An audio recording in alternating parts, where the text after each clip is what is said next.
Magandang araw sa inyong lahat at welcome sa aking channel. Aktres na si Kim Chu nag-react sa mga paratang laban sa aktor na si Paolo Abilino. Sa industriya ng showbiz, hindi nga may iwasan ang patuloy na usap-usapan at intriga. Kamakailan lamang, lumabas ang mga batikos laban kay Paolo Abilino na sinasabing ginagamit lamang si Kim Chu upang mapag-usapan at sumikat palalo. Isa sa mga netizen na nagpahayag ng saloobin sa Instagram ni Paolo, kung saan inakusahan niya ang aktor na may lihim na relasyon at may ibang girlfriend. Agad na sumagot si Kim upang ipagtanggol ang aktor.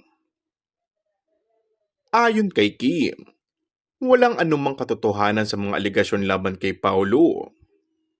Iginiit niya na mabait ito at ipinapakita ni Paolo sa kanya ay totoo. Wala rin umano siya sa lugar upang magsalita sa ngayon, lalo pat hindi rin naman daw pinapatupad ni Paolo ang ganitong mga intriga. Samantala, matatanda ang wini-wish ng fans ni na Paolo at ng ka-love team niyang si Kim na sila na lang talaga in real life matapos makitaan ng chemistry ang dalawa simula noong gumanap sila sa TV series na Linlang. Kung bago ka lang sa akin channel ay mag-subscribe at pindutin na rin ang notification bell. Maraming salamat!